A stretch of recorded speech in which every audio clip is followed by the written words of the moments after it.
makoro make waning'e ni kanye mano winjo bed ni koro giyudo thuolo matielo masani mondo mi giter godo weche gi mbele kamano to ema ni koro ji makoro oketho mbaka ni but Emmanuel adwa tieko wachno ka wacho niya weche ma biro ei sirikal sani ok gin weche mawendo kamano weche mag tich gin weche mwasebet kwa manyo higni mang'eny weche matimore e kind kier mabedo kuom polis gi jopiny gin weche ma wasebet kwa manyo kuom higni mang'eny tan ka kuom pacha aneno ka gimowinjo timre sani kamano nikech jonjore gi josiasa osetemo donjo e Gen Z ka anapani jo Gen Z owinjo odog chien otim gimiluongo ni retreat to gilos strategy machielo kamano mondo gibede gi forum moro manyalo luongo ni National Youth Dialogue mamargi kendgi nikech sani ka nyisogi ni dhiuru rom gi President Ruto gibiro wacho ni ok odwa romo kode to mano be gima owinjo gitim mano to gima owinjo gitim to gikwong gibede gi buchgi moro mok en maandamano kamano oketnegi thuolo kata ka gidhi romo Kasarani kata ka Gen Z dhi romo kanye ma giromo kendgi ma ok ni jasiasa moro odonje kata ng'ama chielo chako donje ka gisewacho wechegi ma gipango wechegi maber kaeto giloso odiochieng' ma gisamon giluongo kata ka gisamon giluongo president nikech president ema gichomo gi wachni en ema koro weche te chopo kuome to giluonge to ginyise ni president nyocha nwaromo kionge to magi e gik ma wan godo ini nene ang'o nikech magi ginyalo chiwo their bare minimum nikech koro kasani on 20th ne wan gi maandamano macha ne mar Ojwang Albert Ojwang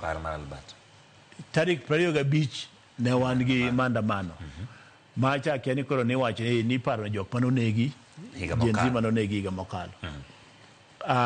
tarik 7 bende wan gi maandamano mowinjo be nwaparo godo joginene en mana maandamano koro nyisa ni ta agenda mawaketo e yo kata mawachogo ni nikech joka te nitiere gik mane gidwaro ta agenda mane makoro wan ka jo Gen Z wan go modo dhiro go sirikal un godo nikech in ja Gen Z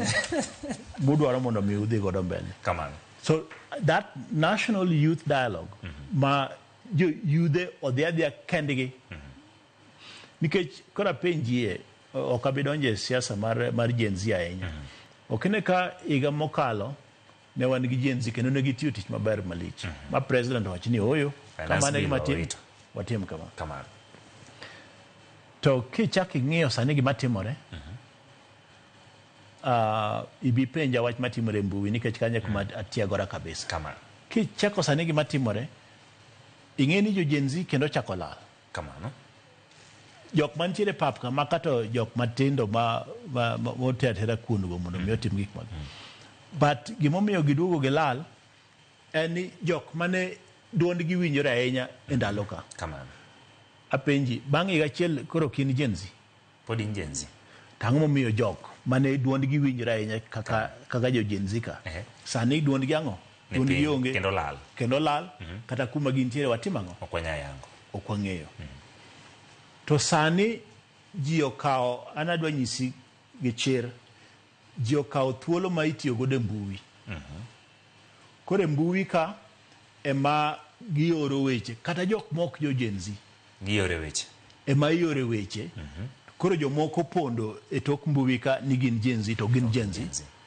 to gioro weche gi ga agenda gi mapende ineno osiepega moko kaka Miguna Gini jok machal nade oro weche e mbui to magi ok gin Gen Z koro wagore ne ng'a wagore ne jodongo gi koso wagore ne piny